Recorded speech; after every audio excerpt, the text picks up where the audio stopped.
오늘 새벽에 주시는 하나님 말씀을 받습니다. 이제 우리 잠언 10장 말씀으로 들어가는데요. 오늘은 1절, 2절, 2절 말씀만 우리가 받겠습니다. 잠언 10장 1절과 2절입니다. 우리 말씀을 같이 읽도록 하겠습니다. 시작. 솔로몬의 잠언이라 지혜로운 아들은 아비를 기쁘게 하거니와 미련한 아들은 어미의 근심이니라. 불의의 재물은 무익하여도 공의는 죽음에서 건지느니라. 아멘.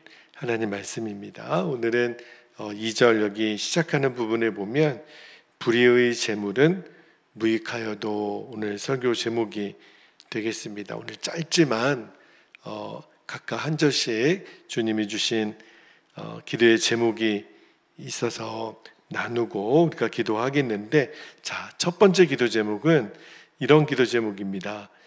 지혜의 소리를 절대로 흘려듣지 않고 순종하는 것이 참 지혜자임을 알게 하옵소서. 그러니까 말씀을 절대 흘려들어서는 안 되고 잘 듣고 순종하는 것이 사는 길인데, 자, 오늘 말씀의 1절 말씀을 다시 한번 볼게요.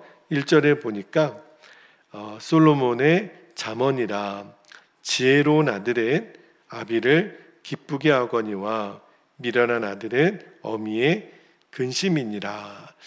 우리가 잠언을 우리가 1장에서 9장까지 쭉 읽어오면서 잠언이 계속해서 반복해서 말하는 핵심 중에 하나가 지혜를 따르는 것이 선이고 의로운 길이고 지혜를 따르지 않는 길이 악한 길이다, 이렇게 이야기를 했거든요. 그런데 오늘 1절에 보니까 미련한 아들이 나와요. 미련한 아들은 어떤 아들일까요? 하나님의 지혜에 권면을 도저히 듣지 않는 거예요. 불순종하는 거죠. 그러니까 그의 어떤 무지함이 또 그의 악한 행동이 부모의 근심이 된다, 그 미련한 아들이. 그런데 1절에 보니까 아비를 기쁘게 하는 또 지혜로운 아들이 나와요. 아비를 기쁘게 하는. 그러니까 그 지혜로운 아들은 어떤 아들일까요? 하나님 말씀에 잘 순종하는 아들. 그러니까 똑똑한 아들이 아니에요. 공부 잘하는 아들이 아니라 하나님 말씀을 잘 순종하고 그 권면을 듣는 아들. 그 지혜의 지혜가 더하고 더 의롭고 더 도덕적인 성품으로도 탁월해서 부모의 기쁨이 되는 아들이 지혜로운 아들. 그러니까 미련한 아들과 지혜로운 아들을 아주 대조적으로 지금 설명하고 있잖아요. 그러니까 지혜의 말씀을 귀 기울여서 잘 듣고 순종하면 오히려 부모님의 기쁨이 된다, 이 이야기를 하고 있는데, 여러분, 그 한방이든 양방이든 병원에서 우리가 약을 처방받을 때 반드시 진단을 받죠. 근데 그때 우리 몸의 상태를 의사들이 잘 진단을 해요. 그리고 거기에 맞는 약을 처방해 주는데, 우리 몸의 상태를 왜 진단하죠? 여러분, 아무리 좋은 약을 먹어도 그게 한약이 됐든 또 양방이 됐든 내 몸이 그 약을 이렇게 수용할 수 있는 상태가 되어야 그 약이 듭니다. 그게 참 중요해요. 여러분, 요즘 그 성인들 중에 당뇨병 환자들이 많죠. 그래서 당뇨약을 먹는 분들이 많이 있잖아요. 여러분, 당뇨병이 정확히 어떤 병인 줄 아십니까? 당뇨병이 이런 거더라고요.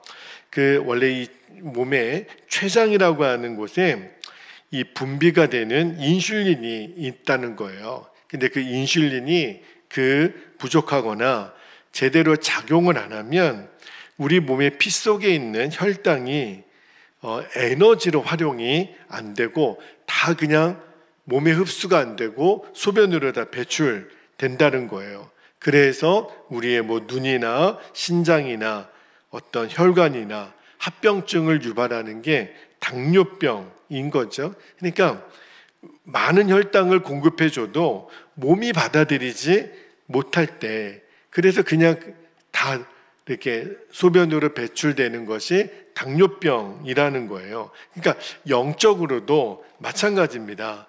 하나님이 우리에게 삶의 지혜가 되는 말씀을 아무리 우리에게 공급해줘도 그거를 내가 받아들일 준비가 되어 있지 않으면 아무리 좋은 말씀도 아무리 귀한 겉면도 무용지물이 된다는 거예요. 근데 그걸로 끝나지 않아요. 여러분, 당뇨병이 왜 무서워요?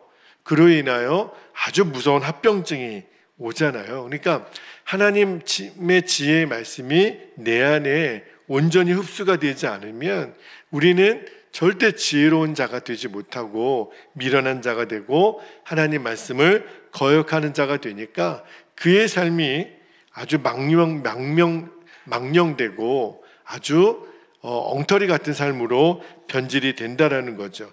그래서 성경은 계속 지혜의 말씀에 귀를 기울이라는 거예요. 그리고 순종하라는 거예요. 그래야 우리에게 필요한 영의 양분을 얻고 지식의 지식을, 지혜의 지혜를 더해주고 하나님이 우리의 삶을 지혜롭게 만드신다는 거예요. 이게 굉장히 중요한 원칙이에요. 그러니까 말씀을 잘 듣고 말씀에 순종하는 것이 결국은 우리의 삶이 존귀한 삶이 되는 지름길인 거예요. 근데 그래서 나 자신에게 유익할 뿐만 아니라 하나님 권면의 말씀을 잘 듣고 순종하면 오늘 말씀에 부모의 기쁨이 된다 그랬어요. 부모뿐만 아닙니다. 우리 이웃들, 우리 동료들, 우리가 기쁨을 주는 삶을 살아간다는 거예요. 그러니까 너무너무 자랑스러운 거예요. 여러분, 우리 자녀들이 뭔가를 참 귀한 게 잘 감당하면 부모가 왜 기뻐요? 내 자녀가 정말 지혜롭게 행동을 할 때 부모의 기쁨이 되거든요. 대단히 공부를 잘하거나 또는 어떤 뚜렷한 업적을 남기지 않아도 그 아이의 말 한마디, 행동 하나가 참 하나님 말씀을 잘 순종하는 지혜로운 아들이다. 그때 부모의 마음이 기쁨이 되듯이 우리가 가정에서도 학교에서도 우리가 직장에서도 여러분의 그 존재로 인해 주변에 있는 사람들이 마음껏 기뻐하는 일이 일어나기를 축원합니다. 여러분, 그러니까 우리의 마음이 늘 새로워지고 어떤 지혜의 말씀이라도 흘려듣지 않고 오늘 이 말씀이 여러분에게 충분한 영양이 공급되어지는 생명의 말씀이 되기를 주님의 이름으로 축복합니다. 자, 두 번째 기도 제목입니다. 두 번째 기도 제목은 잠언에서 여러 번 반복되어 말하는 주제 중에 하나인데, 자, 진정한 인생의 성공은 내 소유의 많고 적음이 아니라는 거예요. 첫 번째 기도 제목이랑 비슷한데요. 어떤 인생이 성공한 인생이냐? 말씀을 지키고 순종하는 인생.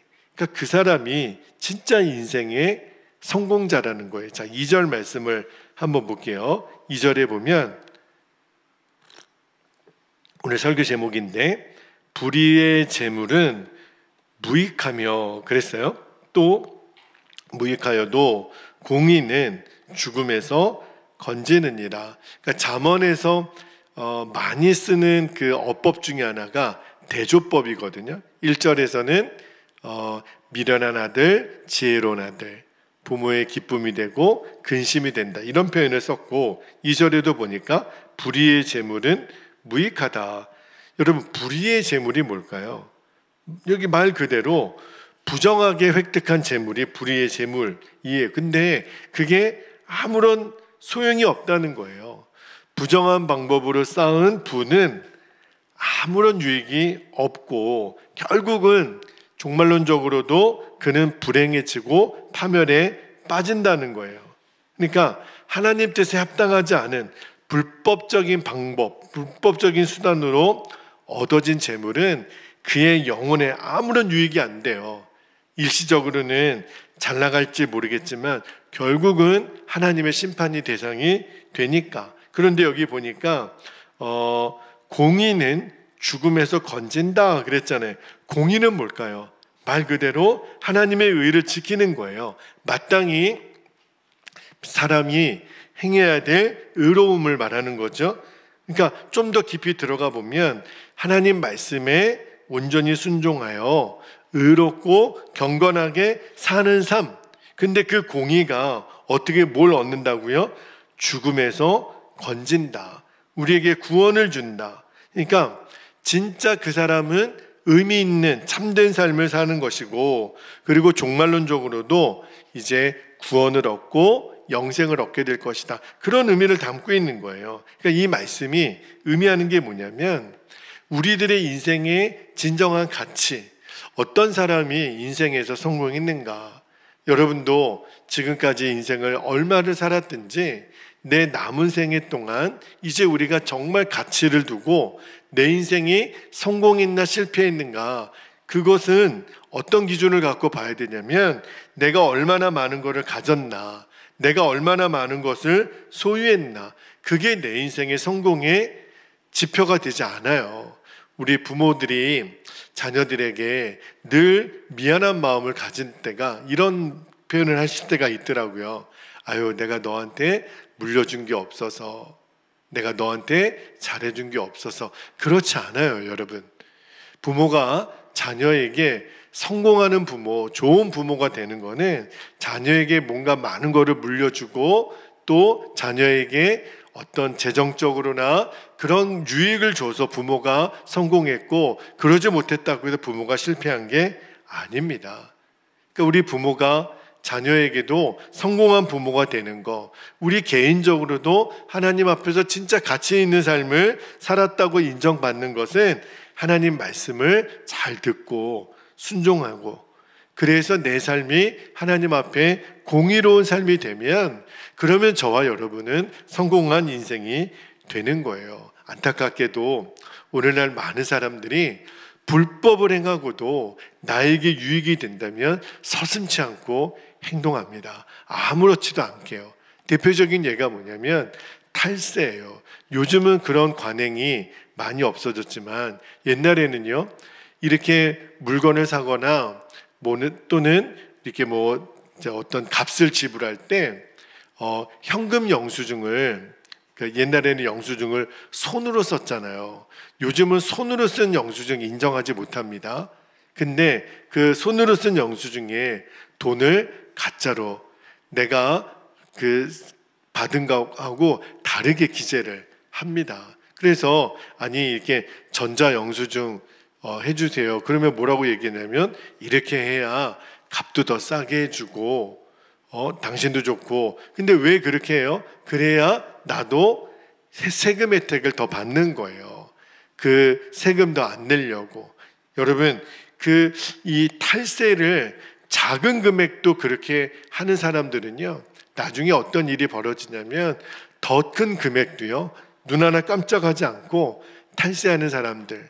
물론 요즘은 그런 사람들이 많이 적어졌다 그래요. 근데 한때는요, 탈세하지 않고 사업에 성공할 수 없다, 그런 이야기들이 많았거든요. 근데 왜 그게 무섭냐면, 여러분, 이 더러운 이득을 내가 취하려면 반드시 뭐가 뒷받침되어야 되냐면 거짓말입니다. 내가 받은 것보다 더 많이 받은 것처럼, 그죠? 내가 쓴 것보다 더 돈을 쓴 것처럼. 이 하는 일들이 왜 그렇죠? 조금이라도 내게 더 유익이 되려고. 그게 세상 논리예요. 조금 거짓을 행해서도 또는 불법을 행해서도 내가 돈을 더 많이 벌면 되잖아. 이게 세상 논리거든요. 근데 그게 왜 무섭냐면, 여러분, 바늘도둑이 뭐가 돼요? 소도둑이 돼요. 결국은 이 작은 죄를 아무렇지 않게, 이거 다 하는 건데, 이게 다 세상이 그런 거지 이런 사람들이 결국은 하나님 앞에서도 말도 안 되는 죄를 저지르게 되는 거예요. 이게 무서운 거예요. 그죠? 당장 눈앞에 보이는 세상법은 무서워 보이고 영적인 하나님의 법은 보이지 않는다고 해서 그거를 무시하는 버릇을 갖게 되면 결국 나중에는 돌이킬 수 없는 하나님의 심판을 받게 된다라는 거예요. 여러분, 왜 사람들이 이렇게 어리석은 삶을 살까? 인생의 진짜 중요한 가치를 모르는 거예요. 당장 눈 하나 딱 감고 불이한 재물을 내가 취하면 그러면 내가 잘 먹고 잘 사는 거지. 그렇지 않다니까요. 인생의 성공은 얼마나 많이 내가 가졌나, 얼마나 많이 소유한가, 얼마나 많은 재물을 지금 쌓아두고 있는가 아니에요.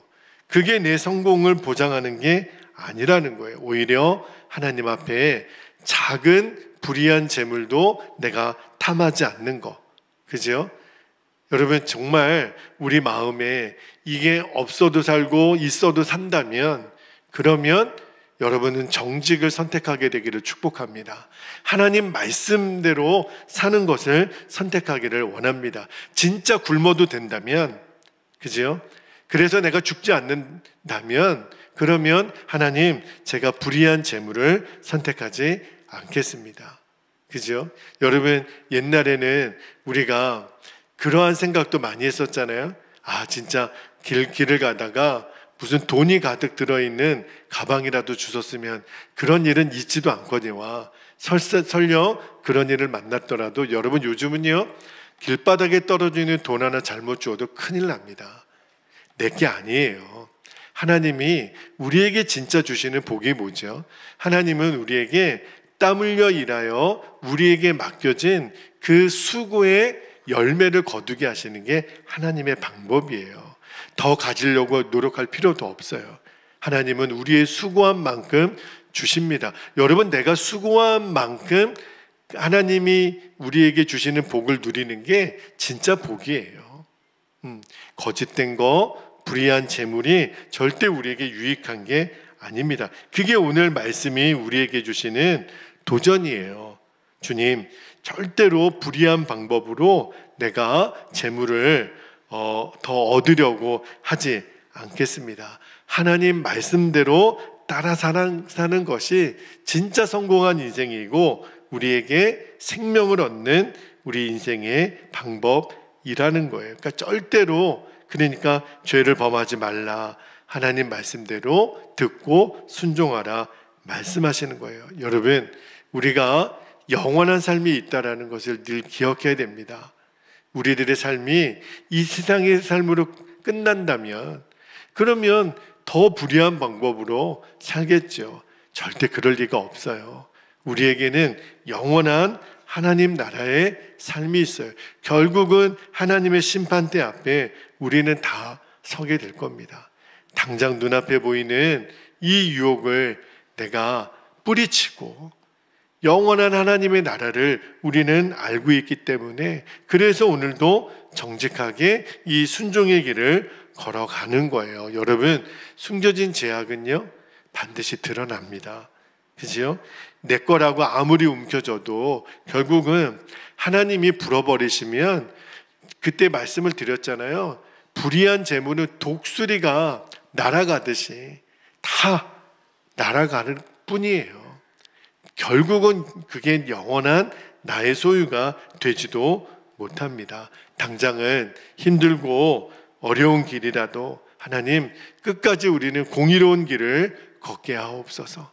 우리는 정직한 길을 걷게 하옵소서. 그 사람이 진짜 인생의 승리자인 것을 여러분 꼭 믿게 되기를 축복합니다. 그래서 오늘도 의로운 삶, 정말 가치 있는 삶으로 우리가 살아갔을 때 하나님이 결국 우리들의 인생의 마지막에 착하고 충성된 나의 종아, 그렇게 인정해 주시는 거예요.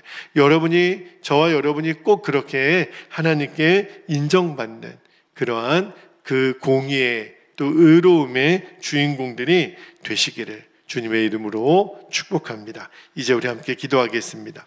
두 가지 기도 제목 나누고 우리가 기도할게요. 이미 나눈 거지만, 첫 번째는 지혜의 소리를 절대 흘려들으면 안 돼요. 오늘도 하나님의 말씀을 두 절이지만 우리가 들었다면 붙잡으십시오. 그리고 순종하면 그게 진짜 지혜로운 자인 것을 알게 하옵소서. 두 번째는요, 진짜 인생의 성공은 소유에 많고 적음이 있지 않아요. 그래서 내가 작은 거짓말도 타협하지 않는 겁니다. 말씀을 듣고 지키는 게 진짜 성공한 인생 되는 거예요. 주님, 저희들이 그리 되기를 원합니다. 불의한 재물을 우리들이 탐하지 않겠습니다. 오늘도 정직한 하루, 오늘도 하나님 앞에 공의로운 하루를 살게 하옵소서. 그렇게 우리가 기도할 수 있기를 바랍니다. 주님의 이름을 간절히 부르고 통성으로 기도합니다.